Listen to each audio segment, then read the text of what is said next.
Hey everyone, hi, it's David back again, David at Bali and Beyond and Project Awakening. And I've begun to read another book. Some of you may remember that I read a book earlier this year, and it was called Letting Go by Dr. David Hawkins, and really was fun for me to read that book. And even as I was reading it, the thought came many times, which would be next? What was the next book going to be? Would I read another one? And anyway, the book that kept coming up was this one, The Power of Now by Eckhart Tolle. And you know, it's an interesting book because it's a bit of a classic already. It was written I think in '94,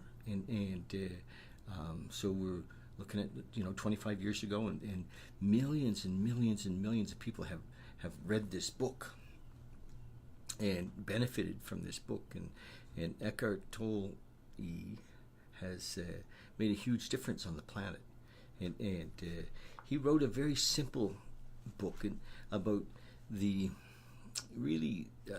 road to freedom, the road to awakening,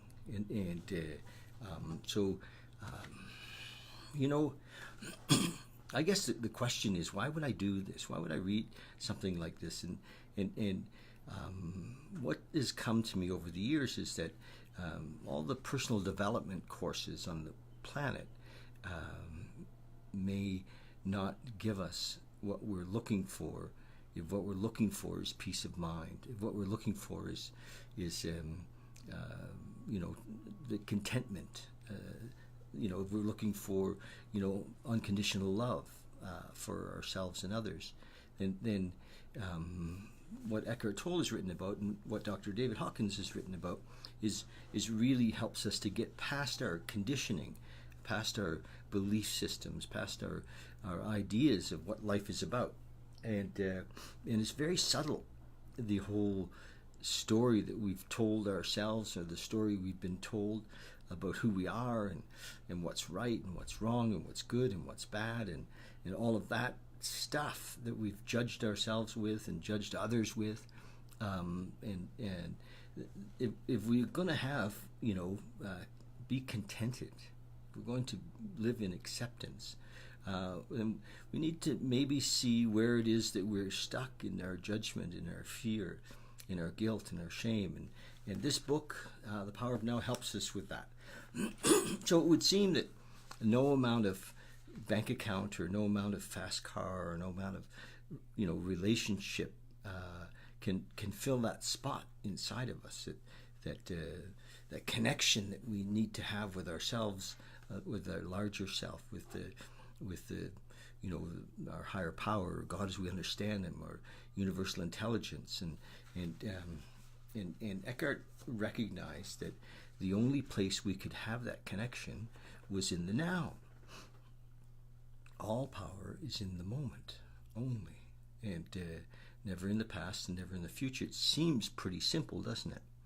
But many of us are living in our minds, and our minds are never actually in the moment. Our mind is always in the past or in the future.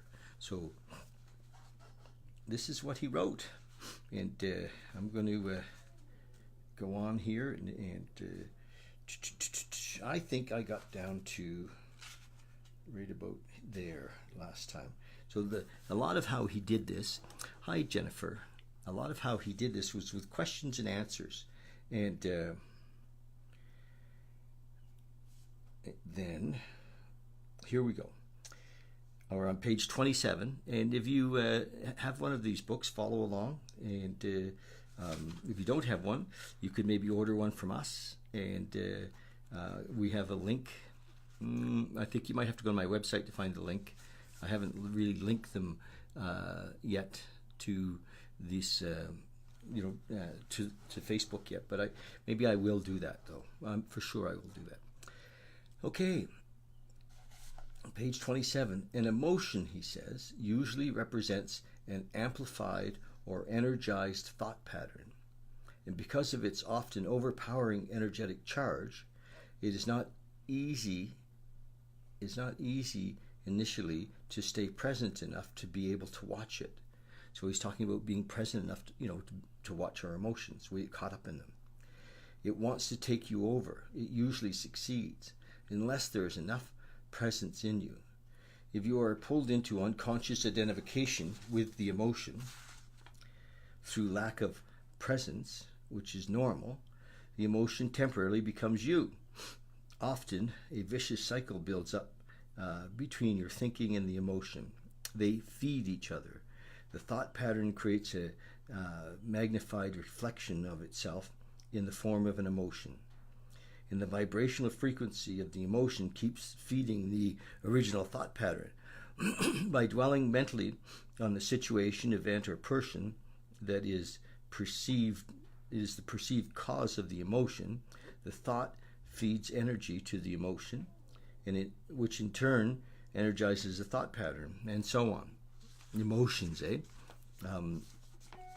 It's interesting because initially we've never been taught about being responsible for our emotions, and I remember as a kid and even as an adult saying, "You made me feel," or having folks do the same to me, or living in agreements that said we wouldn't do this or wouldn't do that because we knew that it would bring up a feeling for somebody.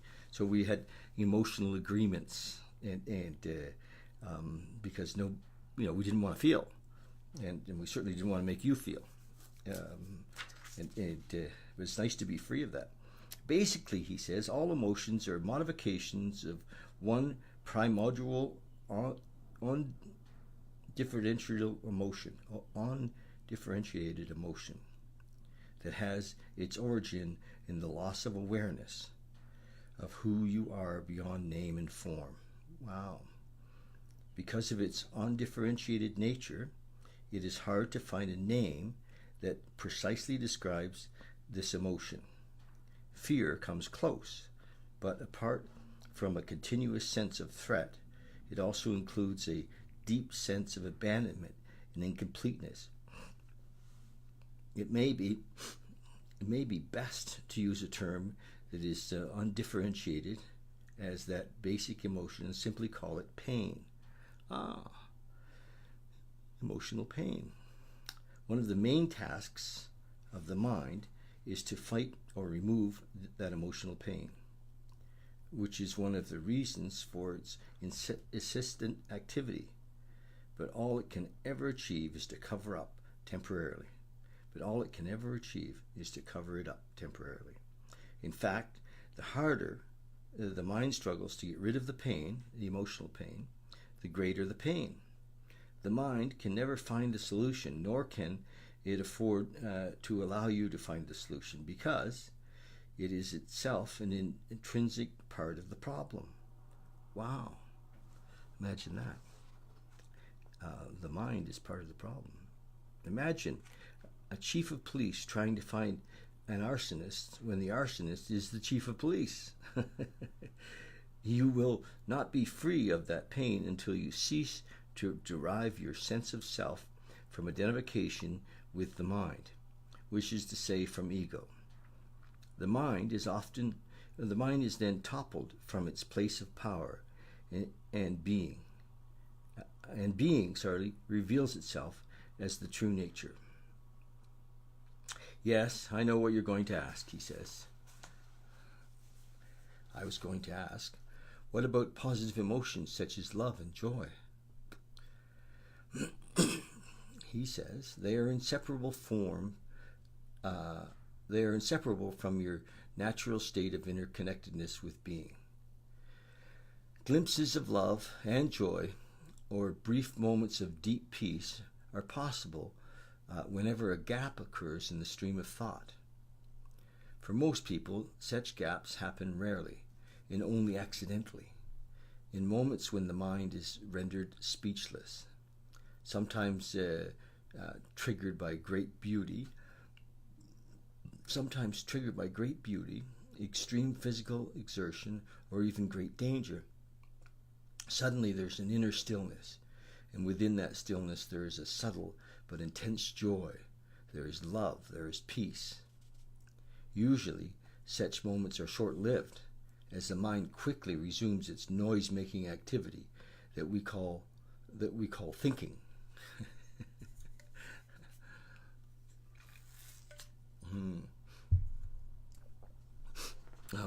It's funny because I'm reading and my mind is thinking at the same time.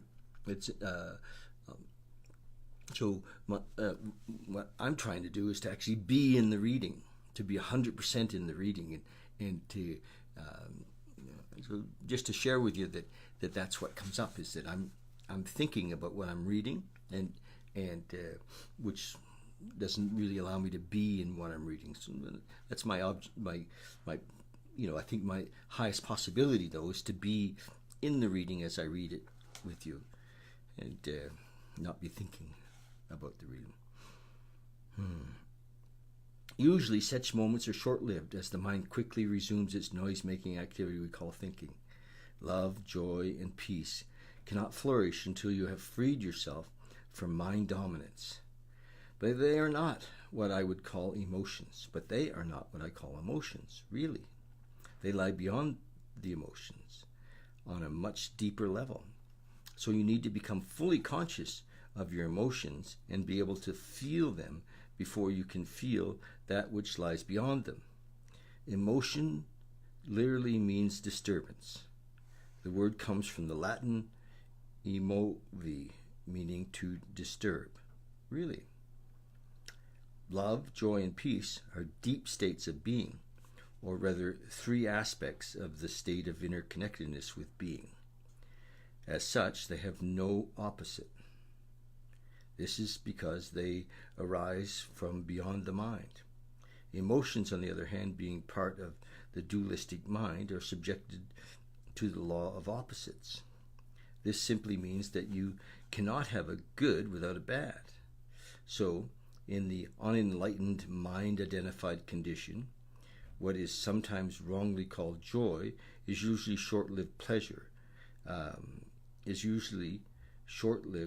pleasure side of the continuously alternating pain-pleasure cycle.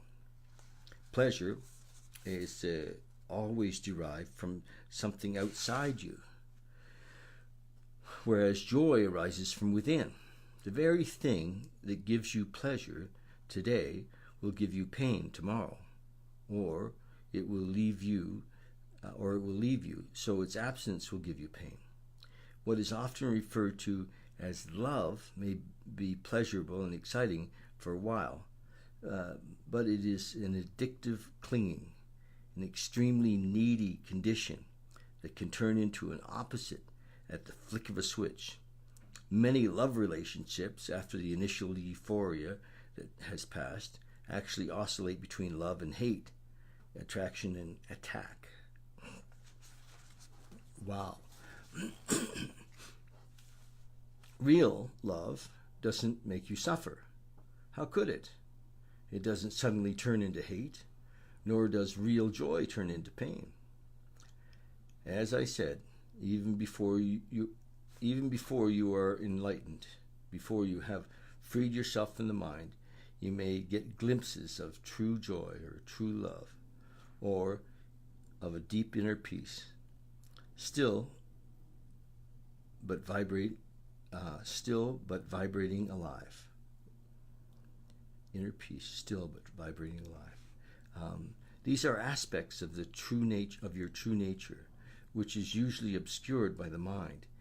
Even without a normal addictive relationship, there can be moments when the presence of something more genuine, something incorruptible, can be felt. But they will only be glimpses, soon to be covered up again through mind interference. It may then seem that you have had something more precious and lost it. It may then seem that you had something very precious and lost it, or your mind may convince you that it was all an illusion anyway. The truth is that it wasn't an illusion, and you cannot lose it. It is part of your natural state. which can be obscured but never can be destroyed by the mind. Even when the sky is heavily overcast, the sun hasn't disappeared. It's still there on the other side of the clouds. The Buddha says that pain and suffering arise through desire or craving, and that to be free of pain, we need to cut the bonds of desire. All cravings, he said, are the mind seeking salvation or fulfillment in external things and in the future as a substitute for the joy of being.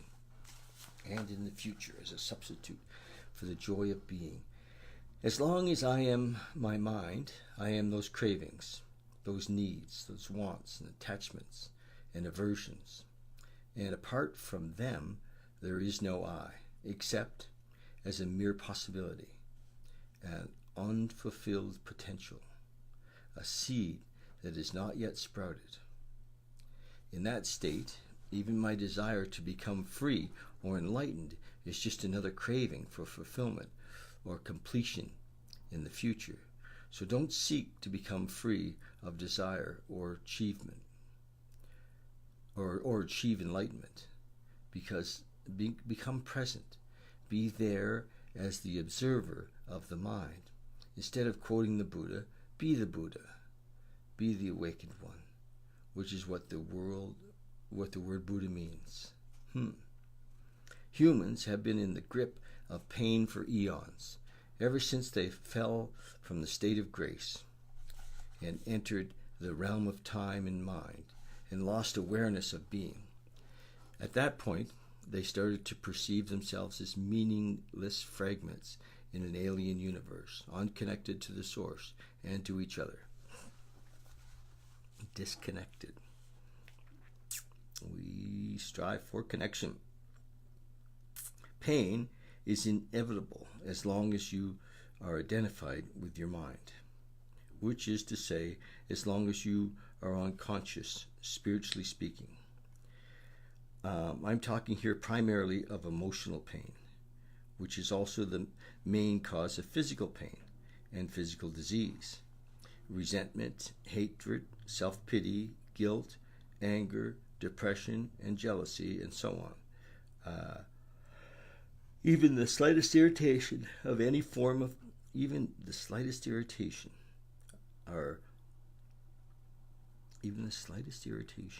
are all forms of pain. And every pleasure or emotional high contains within it the seed of pain. It's an inseparable opposite, which will manifest in time. Anybody who has ever taken drugs to get high will know that the high eventually turns into a low, like the pleasure turns into some form of pain. Many people also know from their own experience how easily and quickly a intimate relationship can turn from a source of pleasure to a source of pain.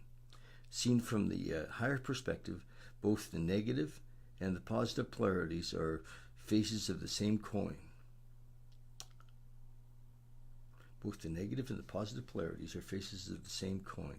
Are both part of the underlying pain that is inseparable from the mind identified egoic state of consciousness. There are two levels to our pain. The pain that you create now and the pain from the past that still lives on in your mind and body. Ceasing to create pain in the present and dissolving past pain, that is what I want to talk about now. Okay. So we're only in chapter 2, starting chapter 2, my gosh. It seems like a big project. Anyway, here we go. Consciousness, the way out of pain. Be conscious. Isn't that great? So here we go. Create no more pain in the present. That sounds like a good idea. Nobody's life, he says, is entirely free of pain and sorrow. Isn't it a question of learning to live with them rather than trying to avoid them? Yes. The greater part of human pain is unnecessary. It is self-created as long as the unobserved mind runs your life. The pain that you create now is always some form of non-acceptance. The pain that you create now is always some form of non-acceptance, of course. Some form of unconscious resistance to what is. On the level of thought, the resistance is some form of judgment. On the level of thought, the resistance is some form of judgment. On the emotional level, it is some form of negativity. The intensity of the pain depends on the degree of resistance to the present moment. And this, in turn, depends on how strongly you are identified with your mind. The mind usually seeks to deny the hope. The mind always seeks to deny the now and to escape from it. And hey, Rowena, hello. I'm glad you're here. So I'm reading from The Power of Now, Eckhart Tolle. We just started chapter 2, so it's going to take a while. We won't read it all today. The mind always seeks to deny the now and to escape from it. In other words, the more you're identified with your mind, the more you suffer. As you may put it like this, or you may put it like this: the more you are able to honor and accept the now, the more you are free of pain and of suffering, and free of the egoic mind. Why does the mind habitually deny or resist the now? Because it cannot function and remain in control without time, which is past and future. So it perceives the timeless now as threatening. Time and mind are in fact inseparable.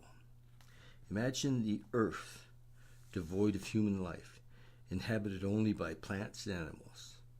Would it still have a past and a future? Could we still speak of time in any meaningful way? The question, what time is it, or what's the date today, if anybody were there to ask it, would be quite meaningless. The oak tree or the eagle would be bemused at such a question. What time, they would ask. Well, of course, it's now. The time is now. What else is there? Cool, eh?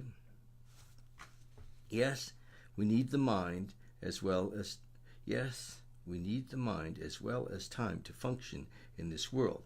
But there comes a point where we take over our lives, and this is where dysfunction, pain, and sorrow set in. Let me see if I can say that again. But there comes a point where they take over our lives. So time and mind take over our lives. This is where dysfunction, pain, and sorrow set in. The mind, to ensure that it remains in control, seeks continuously to cover up the present moment with past and future. And so, as the vitality and infinite creative potential of being, which is inseparable from the now, becomes covered up by time, your true nature becomes obscured by the mind. As an increasingly heavy burden of time has been accumulating in the human mind. All individuals are suffering under this burden, but they also keep adding to it every moment whenever they ignore or deny that precious moment or reduce it to a means of getting to some future moment, which only exists in the mind, never in reality. The accumulation of time in the collective and in the individual human mind also holds a vast amount of residual pain from the past. Past pain, baby. If we no longer want to create pain for ourselves and others, if we no longer want to add to the residue of past pain that still lives on in you, then don't create any more time, or at least no more than is necessary to deal with the practical aspects of your life. How to stop creating time? Realize deeply, he says, that the present moment is all you ever have. Make the now the primary focus of your life. Whereas before you dealt in time and paid brief visits to the now, have your dwelling place in the now and pay brief visits to the past or future when required to deal with the practical aspects of your life situation. Always say yes to the present moment. Always say yes to the present moment. What could be more futile, more insane than to create inner resistance to something that already is? What could be more insane than to oppose life itself, which is now and always now? What could be more insane than to oppose life itself, which is now and always now? Surrender to what is. Say yes to life, and see how life suddenly starts working for you rather than against you. The present moment is sometimes unacceptable or unpleasant or awful. So that's like a question one of his students is asking, or he's making a statement, and he answers. Eckhart Tolle says, "It is as it is. Observe how the mind labels it, and how this labeling process, this continuous sitting in judgment, creates pain and unhappiness. By watching the mechanics of the mind, you step out of its resistance patterns, and you can then allow the present moment to be. This will give you a taste of the state of inner freedom from external conditions. This will give you a taste of the state of inner freedom from external conditions, the state of true inner peace. Then see what happens, and take action if necessary or possible. Accept, then act. Whatever the present moment contains, accept it as if you have chosen it. Always work with it, not against it. Make it your friend, an ally, not your enemy. This will miraculously transform your whole life. So be present and make friends with the moment. Just say yes. Past pain, dissolving the pain body. We're on page 36. As long as you are unable to access the power of the now, as long as you are unable to access the power of the now, every emotional pain that you experience leaves behind a residue of pain that lives on in you. Ooh, that doesn't sound like much fun. It merges with the pain from the past, which is already there, and becomes lodged in your mind and body. This, of course, includes the pain you suffered as a child, caused by the unconsciousness of the world into which you were born. This accumulated pain is a negative energy field that accompanies your body and mind. If you look on it as an invisible entity in its own right, you're getting quite close to the truth. It's an emotional pain body. It has two modes of being, dormant and active. On or off. Here we go. Dormant and active. A pain body may be dormant 90% of the time. In a deeply unhappy person, though, it may be active up to 100% of the time. Some people live almost entirely through their pain bodies, while others may experience it only in certain situations, such as an intimate relationship or situations linked with past loss or abandonment or physical or emotional hurt and so on. Everything can trigger it.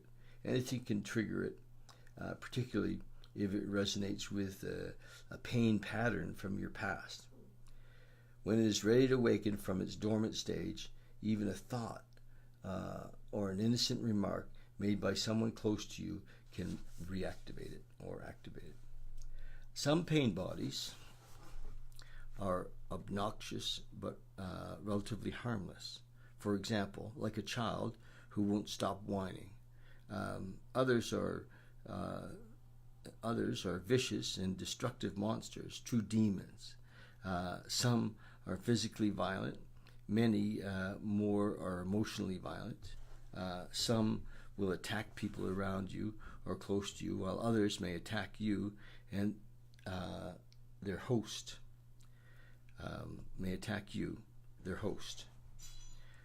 Thoughts and feelings you have about your life then become deeply negative and self-destructive. Illnesses and accidents are often created in this way. Some pain bodies drive their hosts to suicide. Oh my gosh. Wow. Hi, Rowena. This is so true, isn't it? Yeah. Have you ever read this book? It's so good. Damn.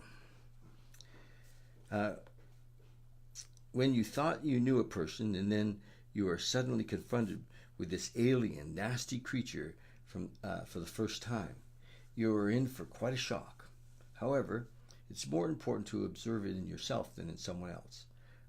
Watch out for any sign of unhappiness in yourself, in whatever form. It may be the awakening pain body. This can take the form of irritation, impatience, a somber mood, a desire to hurt, anger, rage, depression, a need to have some drama in your relationship, and so on. I think I can relate to all of those. Catch it the moment it awakens from its dormant state. The pain body wants to survive, just like every other entity in existence, and it can only survive if it gets you to unconsciously identify with it. It can then rise up, take you over, become you, and live through you. It needs to get its food through you. It will feed on any experience that resonates with its own kind of energy. Anything that creates further pain in whatever form: anger, destructiveness, hatred, grief, emotional drama, violence, and even illness. So the pain body, when it has taken you over, will create a situation in your life that reflects back its own energetic frequency for it to feed on. Wow. Pain can only feed on pain. Pain cannot feed on joy. It finds it quite indigestible for joy. Hi, JR. I see you're watching. Once the pain body has taken you over, you want more pain. Become a victim or a perpetrator.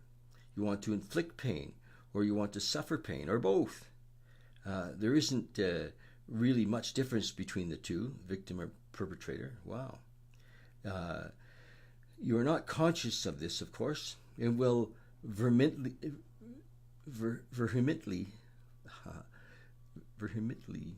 claim that you do not want pain. But look closely, and you will find that your thinking and behaving are designed to keep the pain going for yourself and others.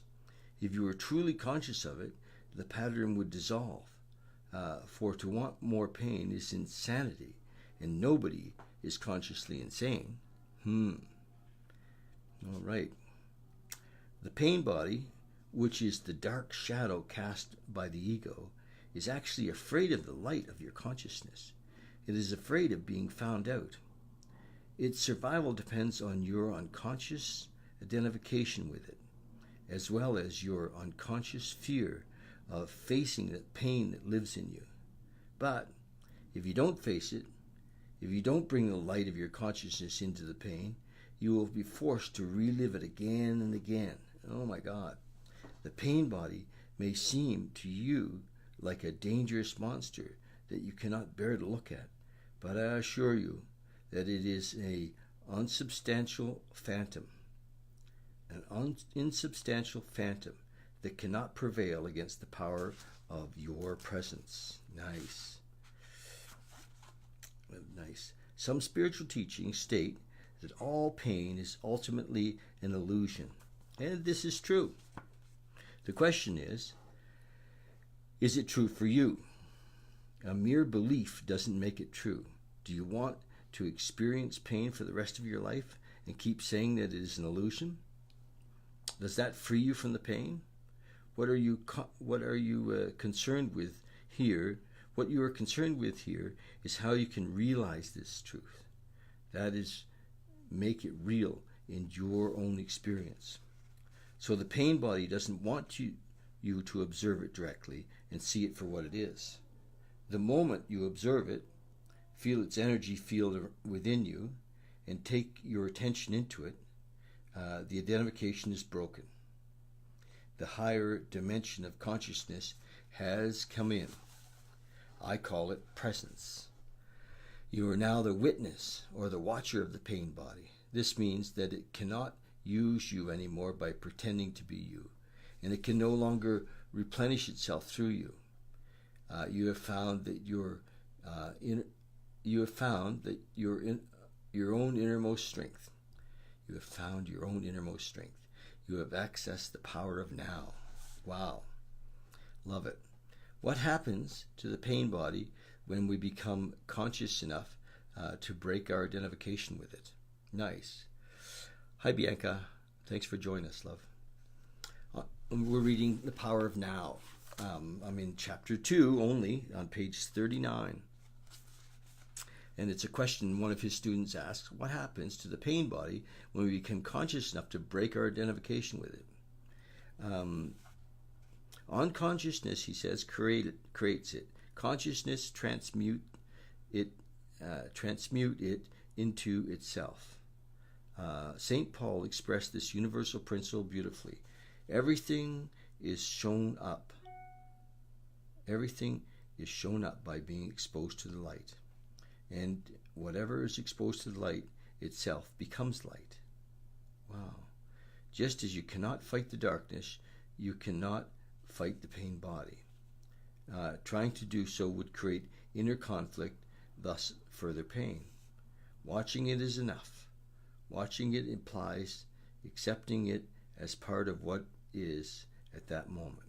The pain body consists of trapped life energy that has split off from your total energy field and has temporarily become autonomous through the unnatural process of the mind identification. And it has turned in on itself and became anti-life, like an animal trying to devour its own tail. Why do you think our civilization has become so life-destructive?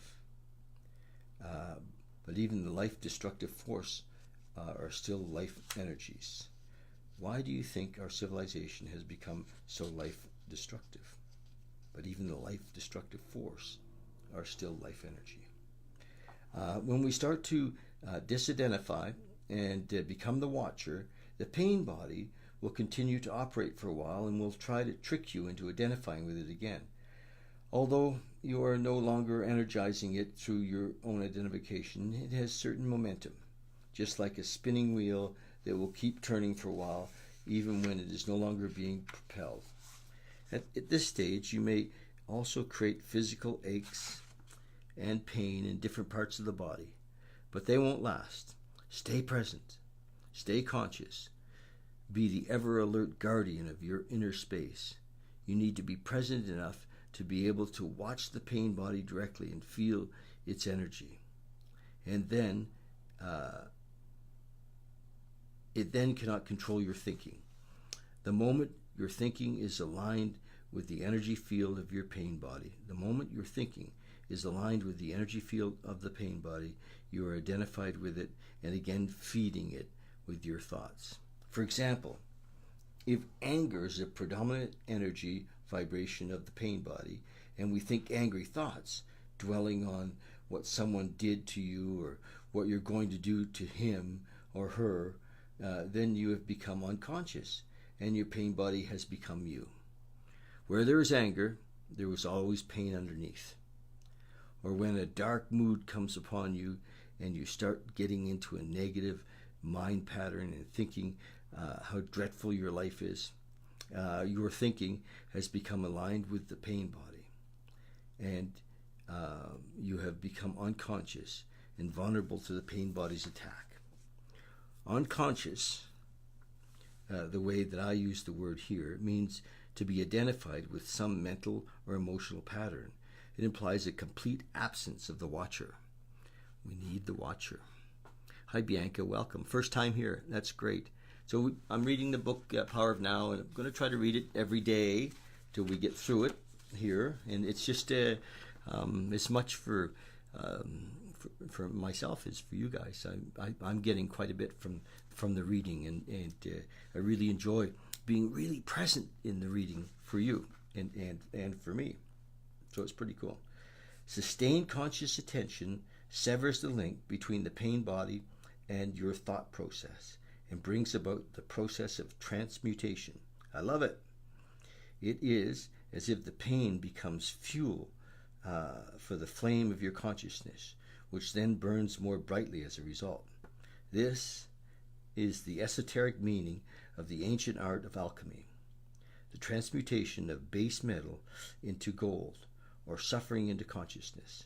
The split within is healed, and you become whole again. Your responsibility then is not to create further pain.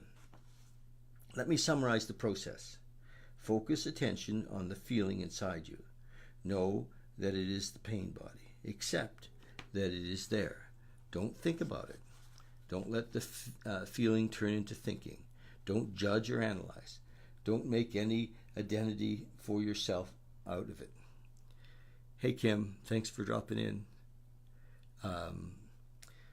Don't think about it. Don't let the feeling turn into thinking. Don't judge or analyze. Don't make an identity for yourself out of it. Stay present and continue to be the observer of what is happening inside of you. Become aware not only of the emotional pain, but also of the one who observes. So become aware of the observer, the silent watcher. This is the power of now, the power of your own conscious presence. Then see what happens. For many women, he says, the pain body awakens particularly at the time preceding the menstrual flow. Neat. Thank you. So it's the power of now. Get a copy of this and you can follow along, Kim. It'd be good. So he's saying, it's just a note here, for many women, the pain body awakens particularly in the time preceding the menstrual flow. I will talk about this and the reason for it in more detail later. Right now, let me just say this. If you're able to stay alert and present at that time and watch whatever you feel within, rather than being taken over by it, it affords you an opportunity for the most powerful spiritual practice, and a rapid transmutation of all past pain becomes possible. So that's so cool. I think that's my reading for today. I read 14 pages, and I'm really happy to do it. We're in chapter 2. Thank you guys for following along today, and get a copy of this book and read along with me. It's going to be posted on my Facebook, and you can go back to it anytime. And also I'm going to put it on my YouTube channel, which is Bali and Beyond on YouTube, and also on Instagram. So love you guys. Thanks so much for watching today. And wow, freedom from pain. Pretty cool stuff. Okay, love you lots, and thank you, Roanna. Appreciate you following along, and we'll see you again tomorrow. Okay, cheers. Love you. Bye. Yeah, thank you, Kim.